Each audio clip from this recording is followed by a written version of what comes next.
What's up, guys? Your boy Ed from Beach. You already know we got my boy Ian over here. Ian has been playing a really nutty version of SwordSoul, and I don't really want to say what it is just yet. I kind of want you guys to get into it and see it. But he's been playing this deck for a minute, and it's really hot. It's really crazy. This is actually the second take that I do. The first one, we had technical difficulties with my iPad, but hey, my buddy came through for me again, and we're gonna go ahead and talk about it. He went into really deep, he went into depth with it. It was so cool. You guys are gonna like it. He explained everything super amazingly for me, so we're gonna enjoy this. Ian, tell me about this, man. Yeah, man. So I'm gonna save the spice if we get too far into the list. But this is a list that honestly it started off as a meme. It was a total joke between a buddy of mine and I, and then through play testing, we realized it's actually kind of cracked.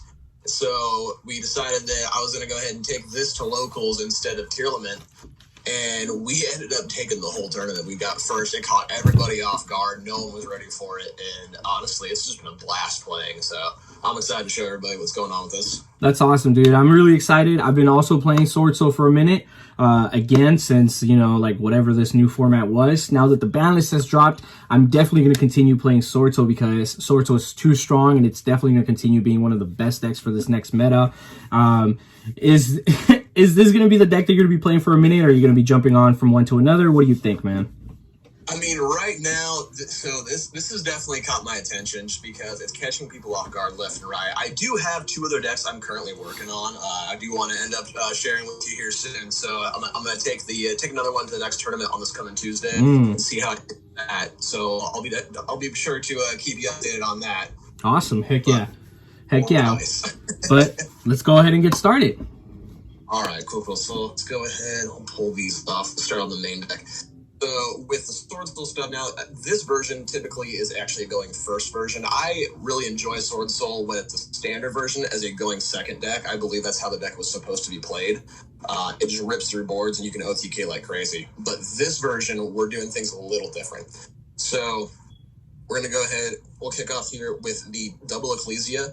This is typically played at 3, but again, it's really the best version of it is when it's going second. It's that free body. You just plus off your stuff and keep going. But when we're going first, I want to see normal names before anything else. So I don't want to waste the normal summon on this and deal with the Ash and then be screwed. Yeah. So after that, we're kicking off onto the 3 Yi. We're still on the 3 Longyuan. And then double Tide. So outside of the Ecclesia, this is I'm pretty sure for everybody, this is relatively standard for some ones. Yeah. Okay. So going after that, we are going to be on still the triple emergence. I mean, your searcher, you need to play it. We're on the 1 Sacred Summit. I see so many people cut this card, and this is one of your best extenders. I don't care what anybody says. I mean, the fact that you can just revive any of these things at any point. I mean, this lets you get multiple Synchros on board for your first turn play, depending on your opening hand. Like you open any combo of 2 of these together, you're on double Synchros plus your blackout. And then the crazy part is, again, I've even had it come up where in late game they got rid of my Xing, and you can just revive that. And depending at that point in the game too, I had resolved double desires. My opponent had resolved desires. Oh my god. Oh my god. So I played through the 2 negates. I go, cool, summit, revive Shenging, he's scooped. Oh my god. Hey, would you mind scooting down the emergences just a little bit to the right, please? I appreciate that, because I can only see 2, and I don't want people to be like, what? Oh my god, 2 emergences? Good there? Yeah, that's perfect. Thank you. Okay, man. Then we are on the 1 blackout. Yeah, of course, standard. The biggest staple of the deck. It's one of the best cards. And going first, this is something I considered on playing at 2, just because if you open literally nothing but emergence, this facilitates the 1 card combo with Taya to get you to your Chi plus your blackout again. Mm-hmm. But there's so much more going on in this version. It wasn't needed. So this right here is just the standard SwordSoul lineup. So get that off to the side here. The next piece here I'm gonna get into is the Tenyi package. Now, this is where I get a lot of crap from people on this because my ratios they're wonky. But again, we'll get into why. So I'm on 1 Ashina. We are on double Adhara. and double Vishuna. That's it. Only 5, huh? Only five. Again, the engines that are played in here, there's just so much going on. God, I'm so excited to show you this. But the one thing I would change is cutting something here for a third Adhara. Adhara was honestly my favorite one out of these. I mean, obviously, Vishuna going second is crazy. They have to respond to this, or you're so much of an advantage. It's crazy. Ashuna, I don't know. I'm so back and forth in this card. In this version, it's not optimal to play multiples because I don't want to get locked into worms in this one. It actually. But Adhara was crazy because there are so many times where I'll actually use Chijou to banish a Longyuan from the grave to then negate things, and then I'll banish this engrave to recycle the Longyuan and go Synchro 10 again.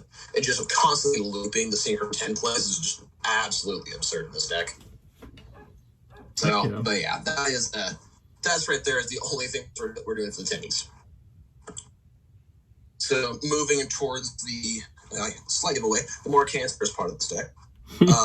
We are on 1 Terraforming. Oh my god. 1 Mystic Mine. Oh my god, no.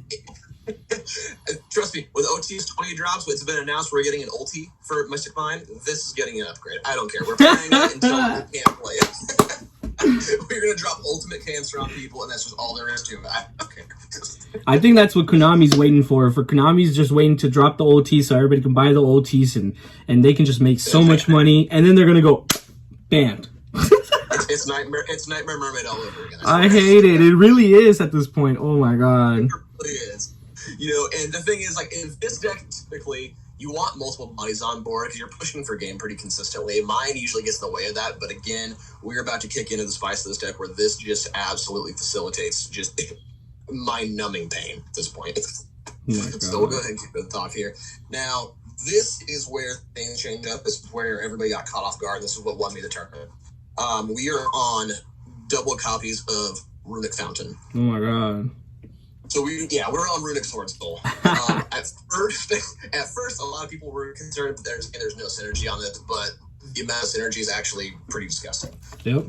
So for those who don't know Runic Fountain, so basically what happens with Runic Fountain, it's got a couple effects. One is going to be that it allows you to activate your Runic quick play spells from your hand on your opponent's turn, which is absurd because that means your back row from the Runic cards is not susceptible to back row removal at all. So that matters a lot. The deal we're going to be having is when you activate a quick play card on the resolution, you can target up to 3 in your graveyard, place them in the bottom of the deck, and then draw that many cards. So you activate 3, you're drawing 3. And the cool thing is that effect is on both players' turns. The amount of advantage you're generating is insane. Now, the best part about this card, that effect is a soft once per turn. So you open double, and you're playing through and just have nothing but Runic cards. I went through this, I ended up drawing 6 cards on 1 turn. Oh my god. Because it's absurd. It's absolutely crazy. And then we were playing against Tearlament, and he, for whatever reason, in this format, with the amount of Tearlament decks that are out in the format, he was the crazy guy who decided to play card destruction. Oh my god. So he hit 5 quick play Runic cards in my hand. Oh my god. I opened up nothing but Runics. I drew into like Moe, Zachuda, and then more Runic cards. But I got into one of these, and I also got into the Terraforming. Oh my god. Yeah, so we just drew 6 that turn. It was absurd. Following into here, though, we are on triple copies of Runic Tip.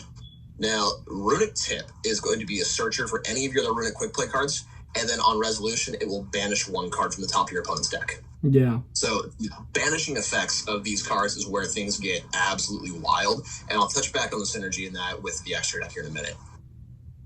Now, when you're going in with SwordSoul, I know you play the deck pretty well, consistently. One thing the deck struggles to have is any like real back row removal outside of like blackout, banish. Yeah, blackout. That's realistically about it. So we're actually facilitating this with the Runic Destruction. We're on 3 copies of this. So as a quick effect, target a spell trap in the opponent's field, pop it, and then banish 4 cards off the top of their deck. It's absurd. MST and a banish. Yeah. The amount of resources they're losing is insane. Oh my god. So you have that going on there, right? Now, next thing we're going to do is 3 copies of Runick Flashing Fire. Now, this card, again, it's a quick effect, target a special summon monster on the field, pop it, banish 2 cards off the opponent's deck.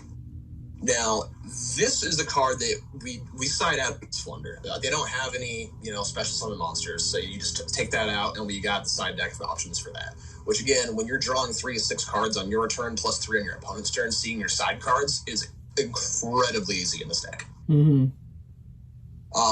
After that, we are on the Imperm for the deck, so Runick Freeze and Curses. We're on 3 copies of those.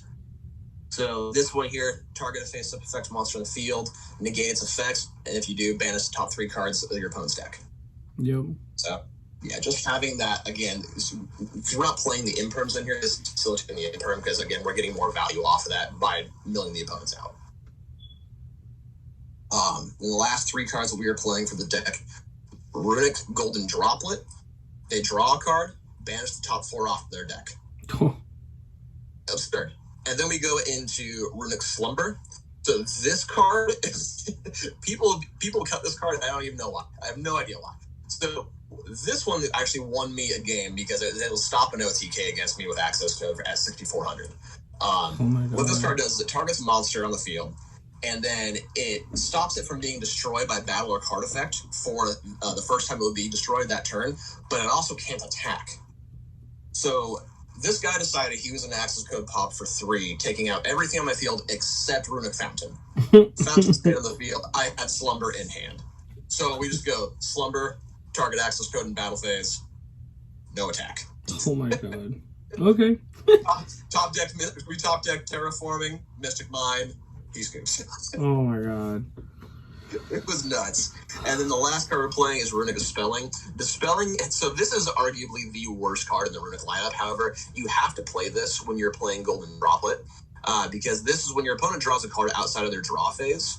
They discard a card and then banish a card off the top of their deck. So you're forced them to draw 1 and banish 4, and then on resolution, they discard 1 and then banish another 1. Yeah, that's really good. Yeah, man. Now, the only drawback to all of these Runick cards is that you have to skip your next battle phase. Okay, so that's the main thing that people kind of get hung up on with the Runick engine when you're mixing it with decks that actually want to OTK, they want to do battle. Now, the wording to this matters. A lot of people get hung up on this. It's you skip your next battle phase. You cannot actually skip a battle phase that you are currently in. Mm-hmm. So when you go into battle, you start swinging, and these are all quick plays. So you can just start chaining in battle phase, and then you can do things like going through and popping the back row, and then finishing off the top, negating things, popping monsters, all these things in battle phase, and you're still allowed to do battle. You just can't do your next battle phase. Mm-hmm. So, but it wouldn't even matter if you're just gonna OTK. Exactly. If you're clearing board left and right, it literally makes no difference. And then that is where the extra deck will swing into full effect, and you just it's absurd. So I'm gonna go ahead and jump into that if you don't mind. Yep. Killer. All right. So yeah, you this. It's just steel field cell. Oh, that's so nice. So with this extra deck, we are on the Sinister Sovereign, Sheng-Ying, and Baron. Of course. Now, I make this card almost never. Baron is like a turn 3 play for me, if that. Yeah, honestly. I feel the same way. Yes. Yeah, no, in this format right now, the 1 Omni-Negate, it's not as useful as its pop is 9 times out of 10. Yeah. It really is. I'm actually going into Tenyi more than anything because all of those Runick cards banishing their opponent's deck is going to trigger him to non-target banish materials from their field and possible extenders in grave. And he just gets huge. He gets freaking huge because you're banishing again 4, 3, 2 cards per every one of those spell cards you're activating and resolving. Dude. And so that was the critical cards in battle phase. This is the big guy. You go battle phase, you start swinging, and then you chain your Runics and start popping things and blowing out resources and banishing their deck. Dude, he just skyrockets in attack. Yeah, he's my favorite, honestly. He's so good. Yeah, no, he's wild. I do really like Sinister Sovereign against certain decks just because you're getting that burn for time. I noticed that if I'm going game 3, I'll go into him pretty frequently. Just because I know that it does depend on the hand. If I'm loaded on Runic cards, but I can still get a Synchro 10, I'll actually go to him on that first part because we're still getting the removal off of him for when they activate and summon.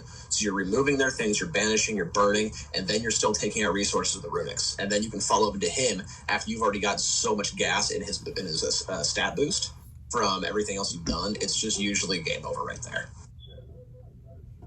So off of those, we are on double Chijo. Okay. I have to play the Chijo.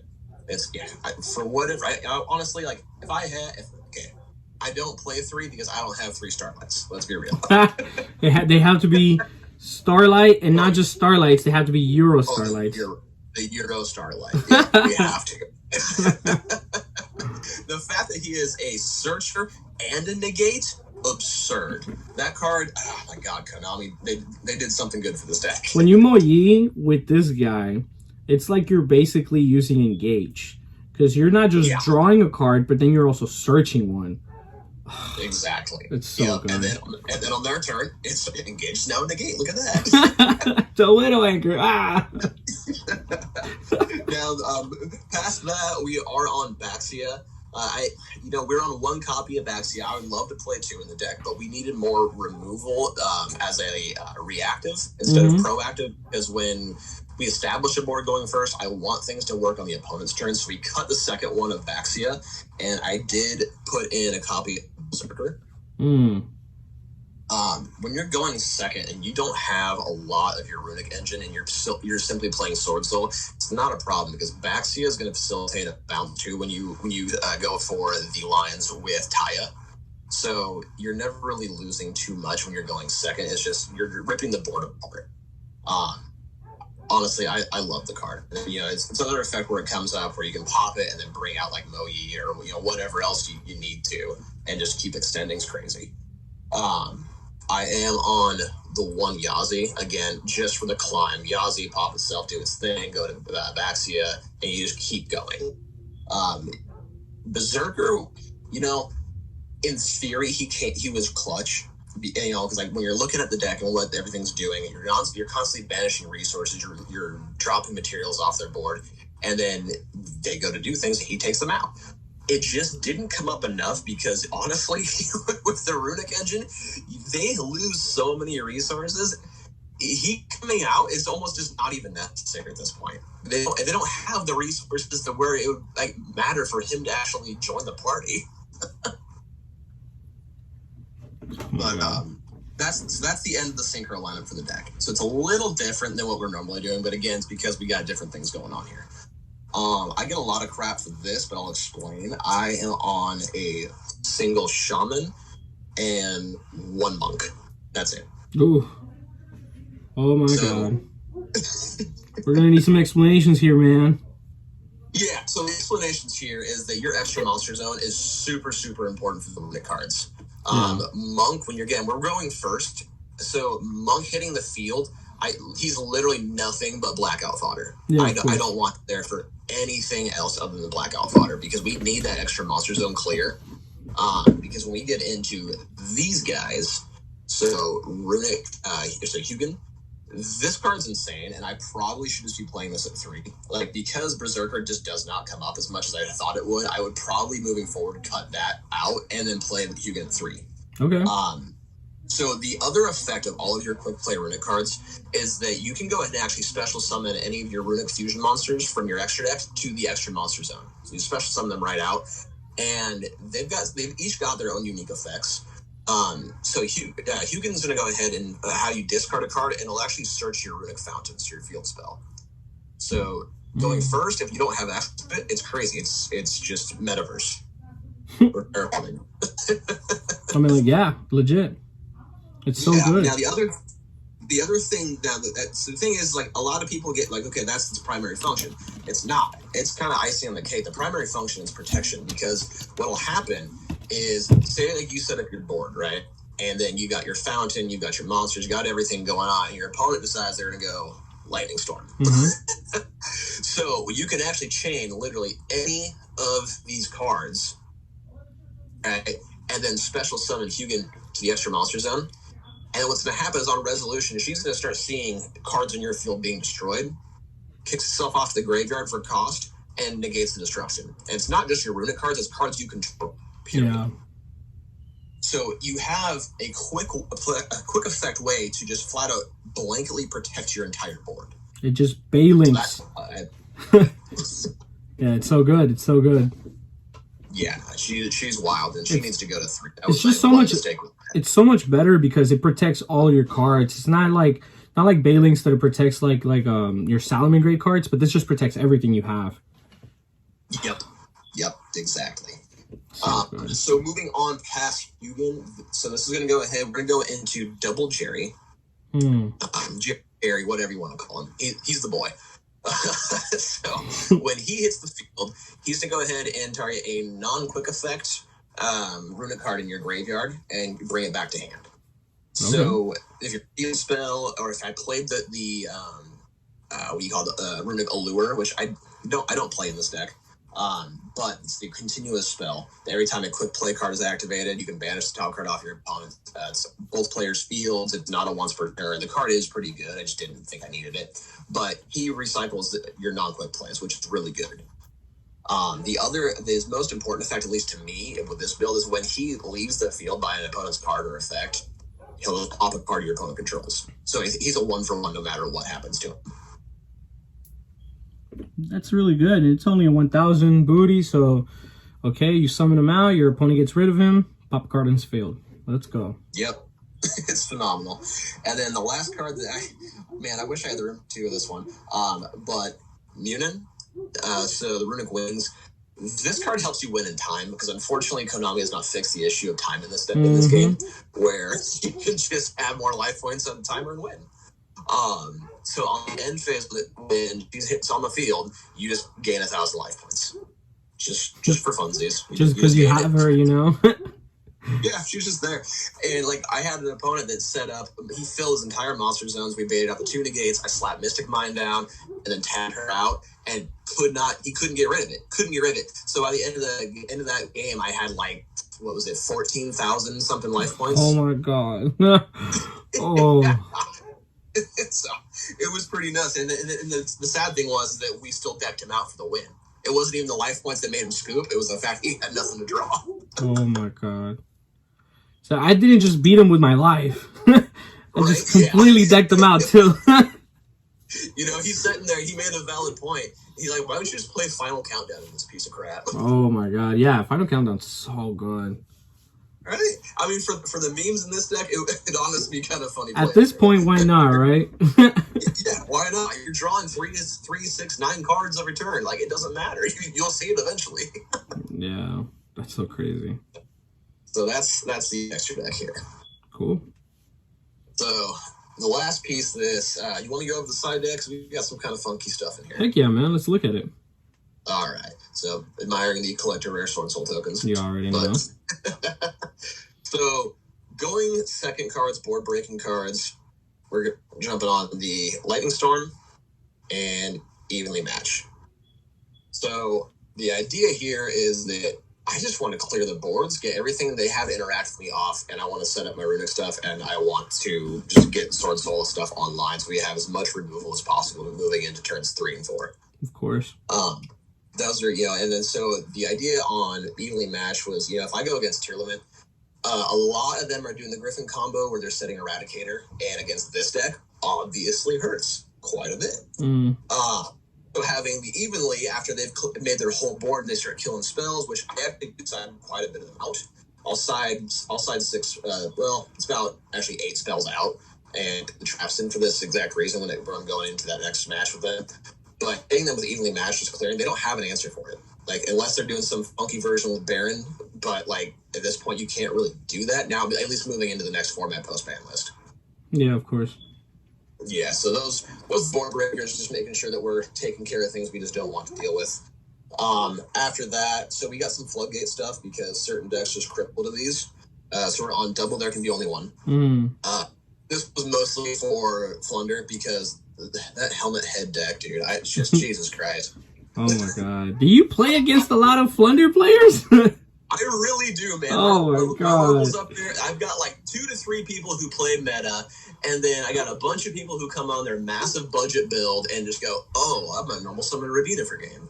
You know, it's crazy because I'm asking you, do you play against a lot of like Flunders, right? But we just had a 3v3, what was it, like maybe like two to 3 weeks ago, and one of my 3v3 teammates actually faced 3, or if it wasn't 4 back-to-back Flunder players. And I was like, what are the chances? Oh my god. And they were all C players too. Like they were all sitting in table C. And I was just like, oh my god. It was just his luck that day, I guess. Dude, that's rough. He just needs to go to bed. Oh my god, that's so sad. So the next thing so again, Tier Limit is it's the top deck. Honestly, no matter how we skin it, Tier Limit is the best deck in format, and especially moving post the Banlist, it is still gonna be the best deck. Yeah. So I need to add more answers to it. So we're just getting scummy and playing Soul Drain. Oh, there's nothing wrong with Soul Drain. It's so good. Oh yeah, no, pay 1,000 and Tier Limit just takes a middle finger. That's just all there is to it. Basically, yeah. So yeah, I just wanted to make sure that I had outs and stuff like that. It's just one of those things where you have to walk into these matches prepared. You got people who they bitch and complain about Mystic Mine, our favorite cancer card, right. And it's true. Play the outs. If you don't play the outs, you're gonna lose these things. So I want to make sure that I'm walking in these events knowing that I at least have outs to draw into for these things. Of course. So those are the traps. So yeah, these plus the evenly matches are kind of what goes in as far as some of the spell cards when I know I'm going against that Eradicator combo. After that, again, we're falling back to it. Mystic Mine. So we're playing 2 more of those. We're maxing that out when we go siding in for going second. It's just the best card in the game. It literally, you can't not tell me otherwise. It is the best card in the game. We're about to have a set of OT soon, bro. I'm telling you.